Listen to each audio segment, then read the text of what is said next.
Hello and welcome to the Research Connection podcast, the show that brings current expertise and cutting-edge research and connects it with users in the community. So to start, maybe we should just introduce ourselves. I'm Jackie Kirk, and I am the chair of the Department of Leadership and Educational Administration in the Faculty of Education and co-host of the podcast. And why don't you take over then? Okay, I'm the other co-host. Yeah. My name's Michelle Lamb. I'm the director of BU CARES. CARES is the Center for Aboriginal and Rural Education Studies. And Carly, do you want to introduce yourself? I'm Carly Gasparini. I'm the executive director of the Brandon Neighbourhood Renewal Corp. And I am Nancy McPherson.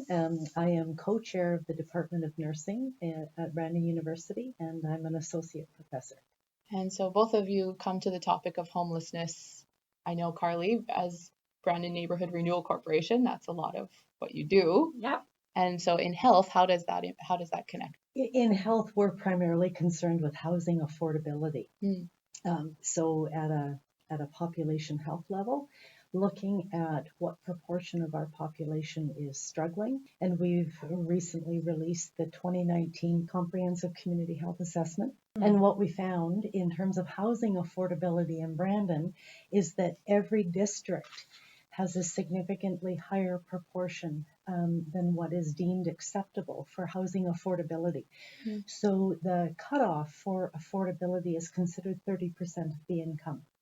Should not, up to 30% can be spent on housing. And after that, housing starts to erode the rest of life in terms of food budgets and whatnot. So we found that in every district, which is Brandon Downtown, East End, North Hill, South End, and West End, greater than 30% of the population spends more than 30% of their income on housing. Has that changed in the last few years, or is that a new thing, or has that always been the case? We've monitored this indicator for a long time. Certain areas of the city have always been more fragile, Brandon Downtown and Brandon East End primarily, but we're certainly starting to see higher rates within the other districts as well. And so is it the same all over? Like across the country, do we see those same trends of housing being kind of unaffordable? Well, yes, and in fact, if you follow the media reports, it has become a national concern, primarily for young adults. And the question is, will they ever be able to afford a home? There's lots of commentary about young adults that are still living at home with their parents, which is a very new trend from what you saw 20, 30 years ago, where you graduate from high school and can't get out of the house fast enough. And now it seems to be largely driven by financial insecurity and housing. In rural areas, is it quite similar, or would it be more affordable if you were to move outside large urban centers? Well, I think it's a complicated issue because on one hand, housing is more affordable in rural communities, but there's also less employment opportunities. So you may be able to live there, but I don't know what you would do there. Right. And so it's part of the depopulation of rural communities is moving towards employment. With that employment, there needs to be housing, there needs to be childcare, there needs to be all the social supports to go with it. Well, and I wonder if it would be harder to measure in rural communities because the income levels would be so much more drastic than if we take a portion, like a geographic portion of an urban center. There would be more, I think, similarity in income levels, but I don't know. Yeah, there tends to. You know, yes, like we have some agree. people in rural areas that have high income, right? And housing is very affordable. Yes. But then if there's no work, then we also have people in rural areas that have low income. That's right. Right? Yes. And the housing is the same for all of them because there isn't areas of town that. And I think that speaks to a bigger issue, Jackie, that we need to understand population subgroups and the housing needs of those groups because it isn't a one size fits all.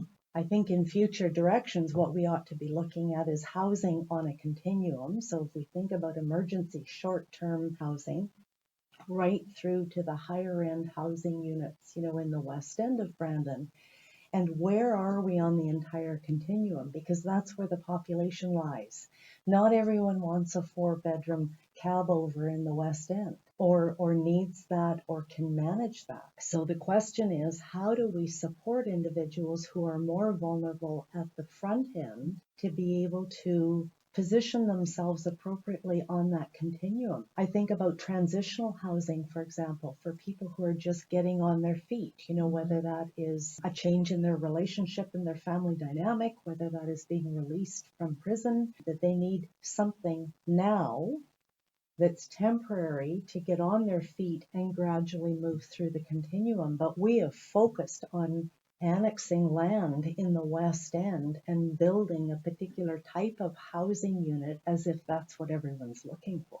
I think that there's been so much. I mean, from our end at BNRC, we work in the world of homelessness in particular. We also work in the world of affordable housing. Those are, two of our major departments.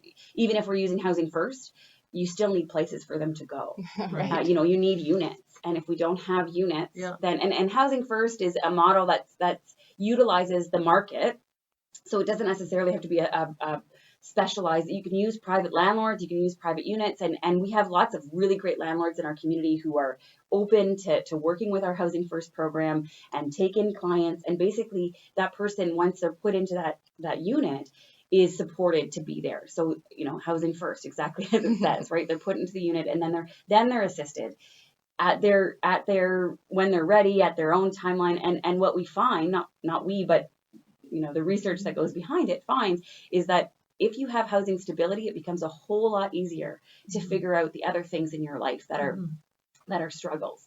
That, if you're committing crimes, that often that is a result of being desperate. If you're addicted to drugs or alcohol or some other form of escape, you're doing that because you're avoiding the stress, the emotional impact of what it's like to live on the streets. And so, that's if you provide a secure, safe place to live, you can start to break those things down. You can start to feel secure and then ready to take on new things. And we're watching people every day be graduated out of the Housing First program and being able to live independently on their own. And then they already have the unit. They already have this relationship with the landlord, and they're able to stay in that unit. It's a beautiful model, and it's why it's working, right? And the stability. Yeah. It provides the stability to look at everything else in life. There are 3 key gaps that I think are very evident. One is that we need to rethink what we consider healthy public policy. We need to adopt the health in all policy approach, where we look at the policy we create and ask ourselves, what are the health implications of this policy? Are the decisions that we're about to make going to support health, or do they create harmful health impacts?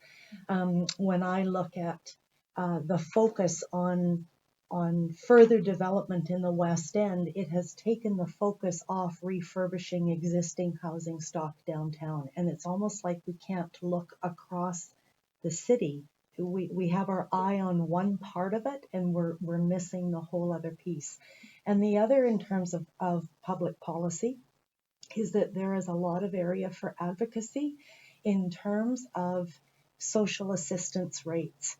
When I look at the stagnation of social assistance supports and the money that individuals actually have for housing as well as the other aspects of life, then they're woefully inadequate when you look at housing costs in Brandon. And we need to understand that the choices people make are based on the choices people have. And if we don't create more reasonable option, then they end up in unaffordable and often unsafe housing or no housing as a result of the decisions that we're making. I think that's really key, that sort of people have a reason for behaving as they're behaving, or people have a reason for doing what they're doing. And it makes me think, as an educator or as someone who's in service delivery or in health, when we look at housing in a more holistic way, that rather than just staying in education and dealing with just the education, looking at it more broadly to see, oh, maybe there are other factors contributing to stress or contributing to sort of more the social determinants of health, and looking at it more broadly. Absolutely. Mm-hmm. Yeah. Really, despite all of the efforts that have gone and funding that have gone into housing, we require really bold decisions. You know, when you look at all of the housing models that there are globally that we could consider, it takes a degree of boldness to say we're going to trial something. We don't know if it's going to work in our community, but there's a part of what we're doing that we know isn't working, and so we must do something, right? So, you know, something as popular as, you know, whether it's tiny homes, or whether it's infills, or whether it's shared accommodation, it doesn't have to be this or that. If we could think more creatively about new options that we haven't seen before, and if it doesn't work, then there are lessons learned, I suppose. I was at a housing conference in Vancouver, and Vancouver has a community credit union, that does some great funding of affordable housing projects, Van City. And there was a private developer in the room, and he said, why don't you, and Van City only makes their funding available to nonprofits. And a private developer said, why don't you make any of your funding available to the private sector? We want to do this with you, but we can't because you don't make the funding available to us. And the woman from Van City said, the private sector is too big of a risk for us to we have been told very clearly by our members how they want us to invest our money, and the private sector is too big of a risk.